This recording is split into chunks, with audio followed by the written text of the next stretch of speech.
Shots in the opening victory over Miami. We'll have the highlights. Here's Henne rolling right to throw. Fires to Braylon Edwards at the 3. Dives down to the goal line. Touchdown, Michigan! Braylon Edwards scores. Chad Henne has his first collegiate touchdown pass, and Michigan has a 23-0 lead. We'll also meet a bull in the backfield who likes to make the running backs run farther. And we'll look ahead to the Fighting Irish as we scout Notre Dame. All that and more coming up next.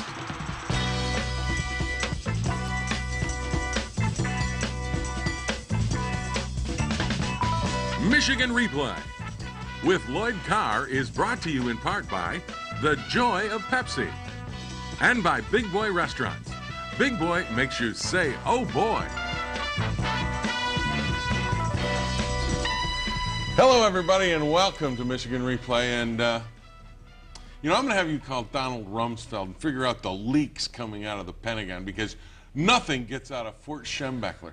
You start the true freshman, and nobody knows until game time. What a deal that was. Well, Jim, you know the one thing about openers, there's always some surprise. Well, you surprised we everybody. We were all surprised, with though, Chad truthfully. Henne, the true freshman. Yeah. You talked about him a week ago, but I don't think anybody expected him to start. Well, you know, Jim, we had an unusual situation in practice where on Wednesday morning, Matt came in and said, Coach, Matt Gutierrez. I've got some stiffness in my shoulder. We held him out of practice Wednesday, and then Thursday they decided to hold him again. And after that practice, we decided to start Chad. And I think, the great thing about Michigan football, this team rallied around this kid. And so it was a lot of good things out there, but we got a long way to go, as you would expect. I know, everybody's got to improve. Let's go to the highlights. But one of the things you said was how the team rallied around him when you told him that he was going to start. Yet, how many of you started as a true freshman and they had all to raise their hands and they all knew what was on this kid's shoulders? They could all remember. Here's his completion here to Braylon Edwards. This is your fourth possession in the first quarter. We got off to a very slow start, to put it mildly, and but Adam Finley had a great punt here. We hustled down and got him inside the 20. And great field position for our defense. And our defense really was the name of this game. It really was. This is actually their only first half drive. Well, our defense came up with a lot of big plays. I think it was a great effort collectively. We had good pressure on the quarterback all day long. A lot of guys around the football, and we made some big plays. And certainly if we can continue to do that, we got a chance to be a good team. There's a big 3rd and 3 they couldn't convert, and you Joe forced them Sorrentos, Jim, a senior who has made a great contribution the last couple of years on special teams, but he really has had a good fall. And then I thought Chad Henne did a nice job. He's bringing you out of your own end zone. This is tough for a young quarterback. Now, this is probably the time you're probably the most nervous as a coach, when you're backed up deep. And yet we came up with some big plays here to put a good drive. Jason Avant made a great catch there. Steve Breston didn't touch the ball that many times in this game, but every time he did, he made a play. And again, we're establishing field position. We're giving our defense some rest because it was very warm down on that turf today. This is a great run by Braylon Edwards. That's one of the best plays Braylon made all day. He was stopped short of the first down. Great individual effort to get the first down. The only mistake that Chad made in this game. Well, I'd say he made more than one, Jim. But well, I'm being a lot nicer than you are. But the truth is, he ends up on the tackle there. He and Kevin Dudley, but he forced the ball, and those are the things you expect from a freshman. He'll learn from that. And then you get, they come back and turn it right back over to you. Well, Ryan Mundy catches a deflected pass, pretty good pressure there, and makes a very good run, gives us great field position, and with the score, with no score in the game, that's the kind of break, and that's the kind of play that our offense needed. And the key to turnovers is, on Saturday, you converted them. Yeah, well, we took advantage of every turnover we got. Here again, Breston, great blocking by our wide receivers there. And Garrett Rivas knocks home, gets us on the board. You got a 3-0 lead. It's in the second quarter. This is a tough football game at this point, but the turnovers are what do Terry Hepner in, aren't they? Well, there's no question that was the difference in the game. Great pressure here, and Marcus Curry plays the ball he's always, in terms of coverage, he never gets beat, and you know, that's something that's very, very difficult in terms of that cornerback position. When you get Underwood right up in there, close to the goal line, and good blocking on the off tackle, and you know, we started that drive, Jim, on the 10-yard line. Got second down and 2, and then twice couldn't get it in, and finally on 4th down, David goes up and over. 4th down, he goes up and over, and you're up 10-0.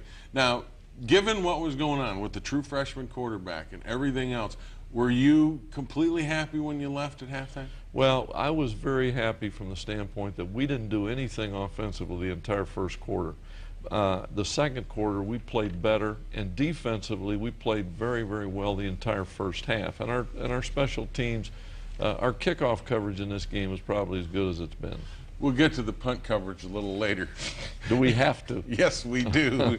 Hey, when we come back, we'll take a look at the second half. But first, we hear from Big Gabe Watson, who says it's great to contribute to a victory. The first start was nice. You know, you have more emotion because you feel like, I mean, everybody on the team working hard for, you know, for every single spot, every position, and everything like that. But when you know you have a bigger role in the team, you know, with the team and stuff, like, emotions are just flowing. After that national anthem is done, tears come to your eyes, and you know it's time to go. Look at it, if we do our job, and it shouldn't matter who's back there, because they should have all the time in the world to make their decisions, or even running the ball. I mean, make holes for the running backs, so it doesn't really matter.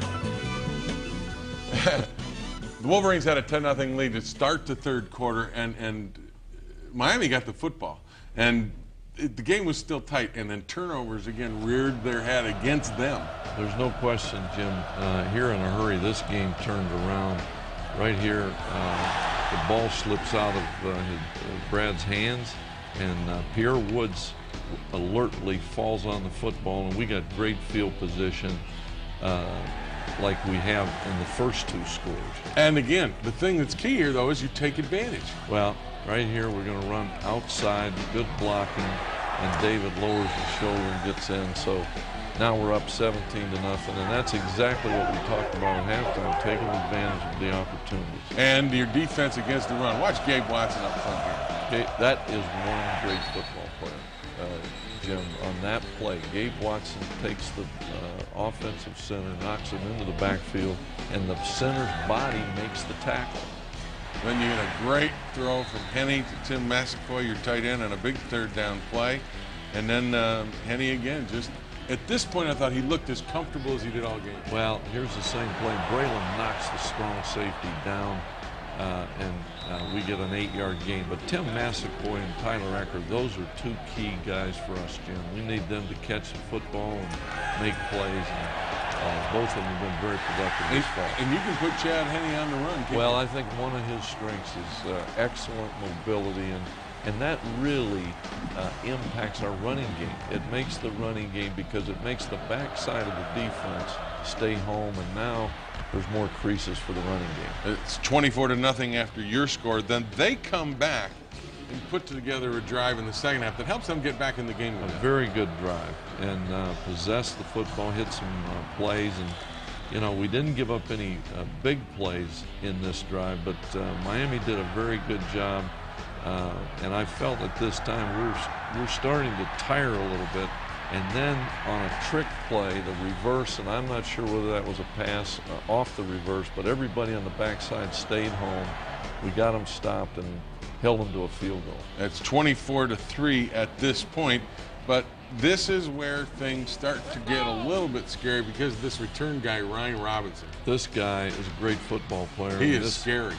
And Jim, you know, we've got to do a better job here. It looked to me in the film like there may have been a couple of clips there, but that's going to happen too. They're going to miss some calls, and so we got him stopped here for a 2-yard loss, would have made it 3rd down and 3, and he slips out of there and gets a touchdown. Now the momentum in this game has changed in a hurry. And it's 24-10, and you got a kick to Robinson again, and he does it to you again. Well, that's now this is probably the most alarming play of the day, because you come right back, and it's not like we're not trying, but this kid makes a couple of cuts here, gets outside. Now, great field position and great momentum.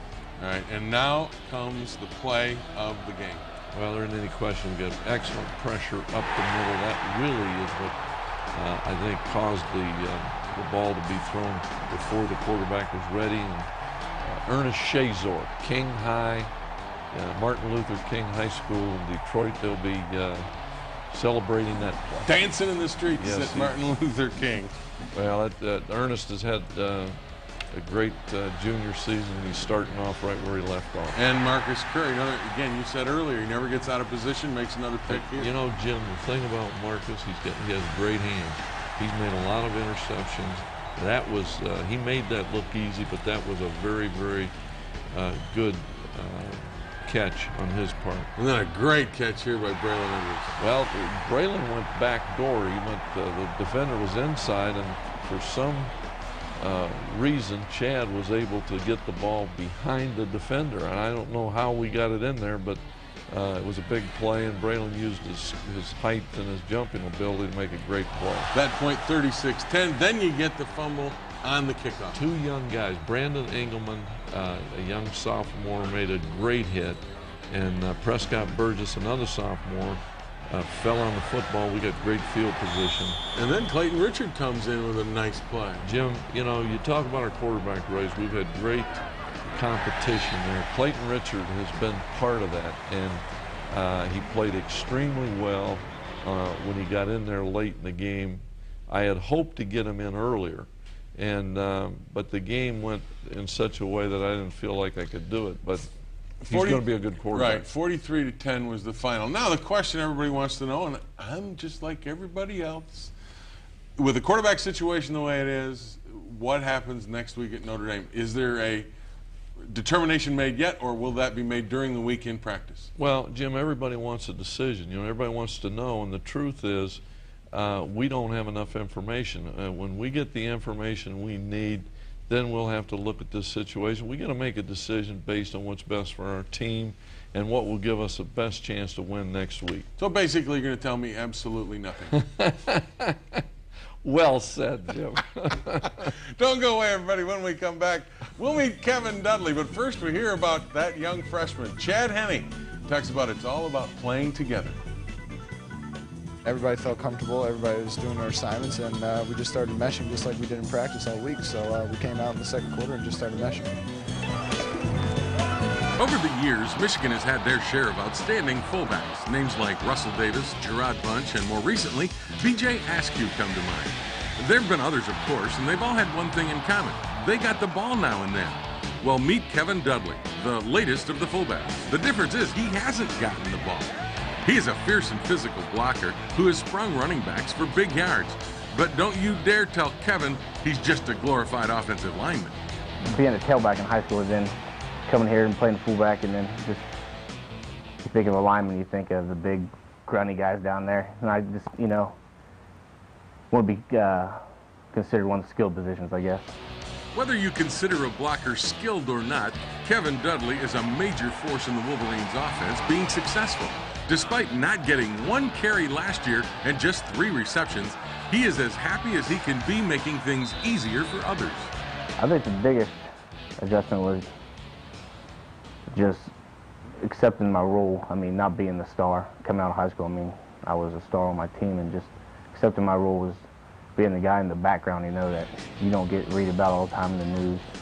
Here's Perry angling right off a block by Pearson. Into the clear to the goal line. Touchdown, Michigan. Chris Perry. What a hole. Dudley, the fullback, has made just about every block they've asked him. And I'm telling you what, he's doing his job as well as, you know, you can ask. Playing fullback was fine with me because, I mean, I knew coming in I wouldn't be a tailback. So, I mean, playing fullback was fine. I mean, I accepted my role and I love it. Kevin Dudley loves contact, just like a fullback should.